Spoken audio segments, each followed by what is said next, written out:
জ্বালানি তেল নিয়ে আমরা ক্রাইসিসের মধ্যে আছি, গোটা বিশ্ব ক্রাইসিস। বাংলাদেশে জ্বালানি তেলের অভাব নেই বলছে সরকার, যে আমাদের পর্যাপ্ত মজুদ রয়েছে।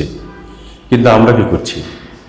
ঘুম থেকে উঠে মোটরসাইকেলটা নিয়ে পাম্পে যাই, ভর্তি করে নেই, নামে দিয়ে আসি, আবার নেই, আবার নিয়ে এসে সন্ধ্যার পর অন্য কোনো পাম্পে গিয়ে আবার তেল নেই, বাসে রেখে দিই।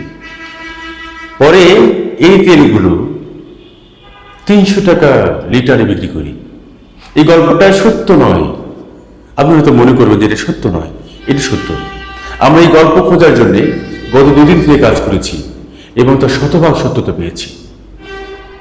এখন সরকার নতুনভাবে সিদ্ধান্ত নিয়েছে হেলমেট থাকতে হবে, গাড়ি লাইসেন্স থাকতে হবে। এটি অনেকটা সাশ্রয়ী, অনেকটা ভালো। এই জন্য যারা মূলত এরকম প্রতারণার সাথে জড়িত তারা এটাতে টিকতে পারছে না।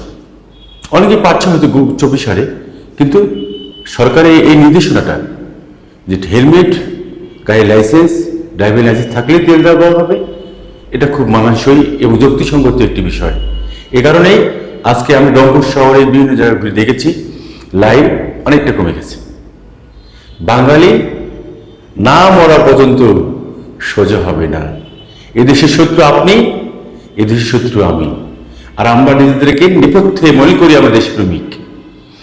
কিন্তু দেশ যখন ক্রাইসিসে পড়ে তখন দেশকে সাপোর্ট না করে দেশের বিপক্ষে দাঁড়ানো, দেশের অর্থনীতিকে ধ্বংস করে দেওয়ার, দেশের ক্রাইসিস ফেলার যে এই যে প্রক্রিয়াটা, সকালে তেল নিয়ে বাড়িতে রেখে দিয়ে এসে বিকেলে তেল নিয়ে বাড়িতে রেখে দিয়ে এসে সন্ধ্যায় 300 টাকা লিটার বিক্রি করা, এটি তাই। আমি আপনাকে বলছি, দেশপ্রেমী জনগণ যদি হয়ে থাকেন, প্লিজ সরে দাঁড়ান এইসব অপকর্ম থেকে।